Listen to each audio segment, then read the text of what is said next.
All right, welcome to the Stampscapes lab. We did a live stream last night on the Friday Night Live and did these, what I call cloud portals, just kind of opening in sky areas for placement of other types of sky imagery, moons, stars, that type of thing. Or you can just have these clouds as is, and you can have an opening for your light source to come through and to illuminate your landscape.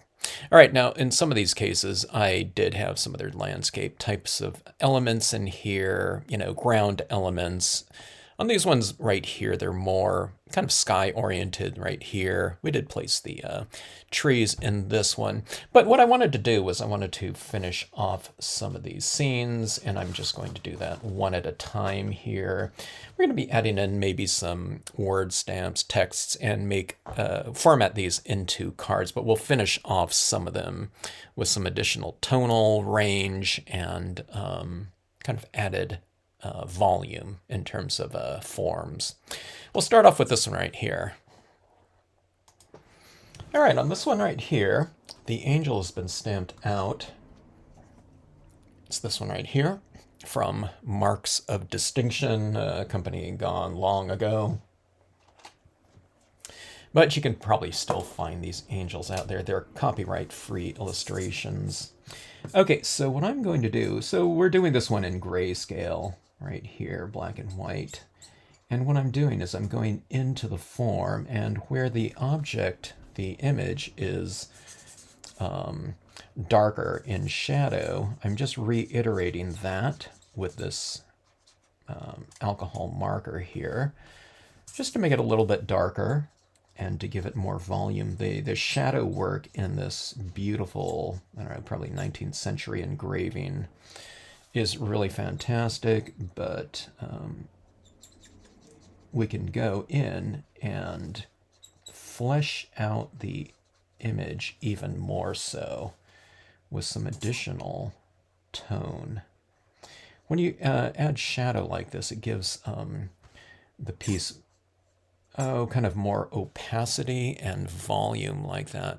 Now, I don't want to go too dark, but what I'm going to do in this piece, the idea is to add some additional tone in here so that when I add in some lighting coming around the angel, we're able to see it, because if you add white over white, we're not going to be able to see anything. So we need to make the forms just a little bit darker. Okay, now this one's a very, very light gray here, but you can see I'm just kind of going in and adding it, fleshing it in here and there. I am making it darker than what I'd want it to be if I weren't to do anything else, but I am going to be adding in some additional texture and light into the piece, so I need that to be able to stand up against something that I'm applying it over the top of.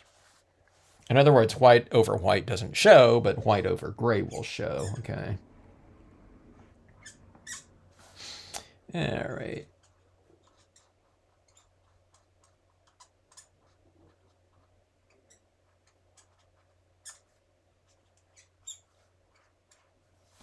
All right, so we have these gray tones in here like so. All right.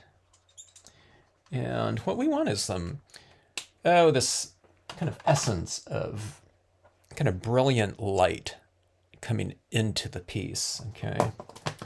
So what we're going to do is we're going to take our cotton ball here, and right in this area right behind the angel, we'll have some of this light coming in there. Look at that. It looks really kind of luminous and soft and, kind of, it's subtle, but I find it to be striking, in terms of that light coming into the piece like that. So you don't have to put it everywhere. We don't want to just blind, and, make the forms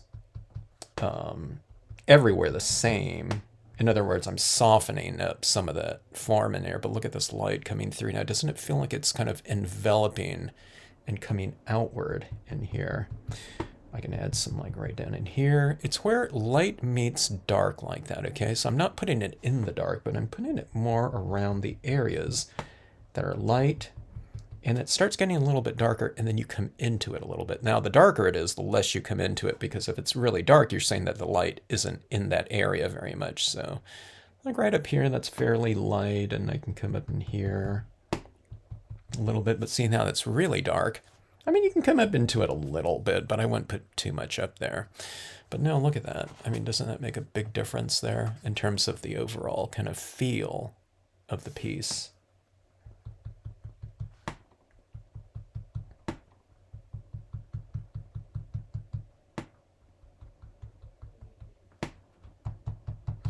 I'll kind of bring in a little bit more tone right in here in this really light area to make it look like the light is really streaming into that area.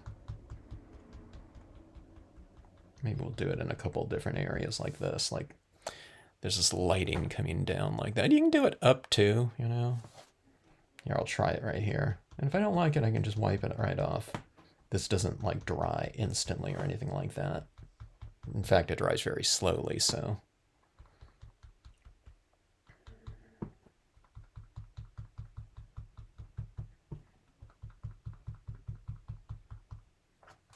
Anyways, like that. See, it looks like the light is coming out a little bit more. It's a little bit glary like that, so I'll put it on like that.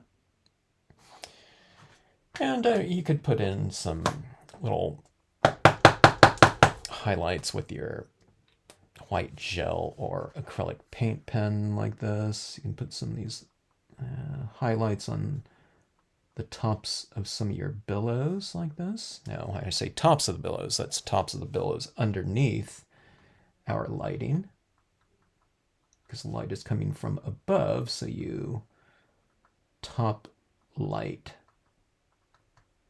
your objects. The light is coming from the side of this one, so I'll put some of this on the side of the billows facing the light, and the light is coming from below these clouds, so I'll bottom highlight these clouds.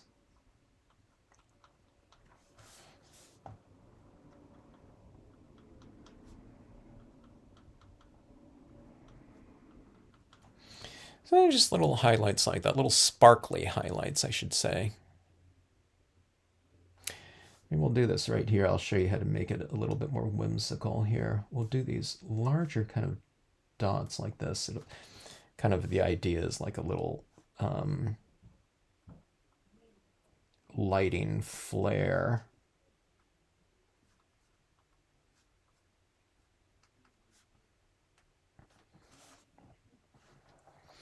We'll go with it mostly on the bottom like that. You go in with a cotton swab, okay? Now you don't want to apply big blobs of things. So that's why a lot of people think, hey, yeah, it's like he made it look so easy. Well, you know, you don't want to go on with like a big blob of paint, so you just take some of it off, and then you have your right consistency, okay? So then you just dab it down like this, and you get a really soft glow. Now, if you have 10 times as much ink on here, it's going to give this blob, okay? So what you do is you test it out first. You go like that, test it on a, I don't know, dark piece of paper or something like that. You can see if you want. I had a little bit too much there, so there's my blob. So you just wipe it off like that, and next time I'll dab lighter like that. And plus, there, I've dabbed off some of that ink off of my tip here.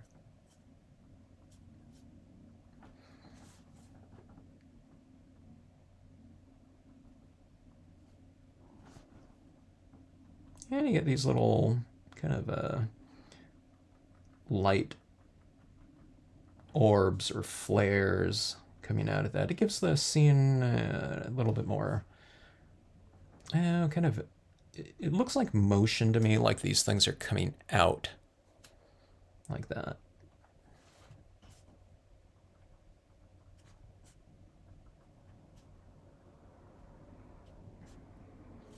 You might kind of wonder, wait a minute, what happened to all my glowing little orbs? It's sometimes, or usually, this white ink dries and it looks a little bit more see-through. And it's not as white, so what you do is you just go over it again. You kind of build it up, but don't try to just put like a blob on there. Build it up slowly and see what it looks like. And then just add more accordingly.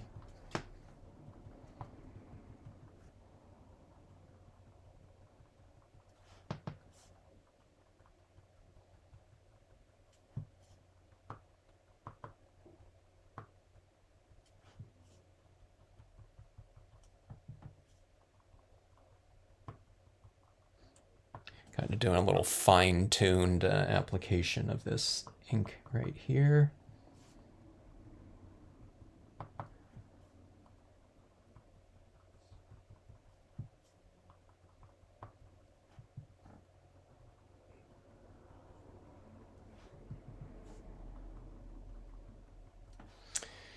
And that should do it right there as terms of the imagery. Maybe we can add in like a little quote stamp or something in here. We'll see what it looks like here. And we'll finish this off in terms of the formatting as a card. All right, card number 1 made from the cloud portals right here. Just a really basic look. I think it's fairly elegant in just the grayscale. I didn't even tint it, giving it a little bit of tone in the background, but we get these silverish types of tones with the use of varying applications of blacking. So if you didn't watch the Friday Night Live, what I did is I wiped off a lot of the clouds in the center area, which would be the top of this cloud, right around the billows like that. So they stamped out lighter to begin with. But then we've really emphasized that with some additional white pigment ink over the lighter portions of those clouds like that. So you get a pretty decent value range in here. There's not a big range of hue in here, naturally, but it's a nice range of value, and you can achieve, some decent variation just from grayscale or whatever color you choose to go with. It doesn't have to be black. You can go with a dark brown or something like that, and it can look like a little antiqued look, like a sepia type of feel to it. All right, so anyways, hope you enjoyed the card. Thanks for watching. Thanks as always for tuning in to the Stampscapes channel.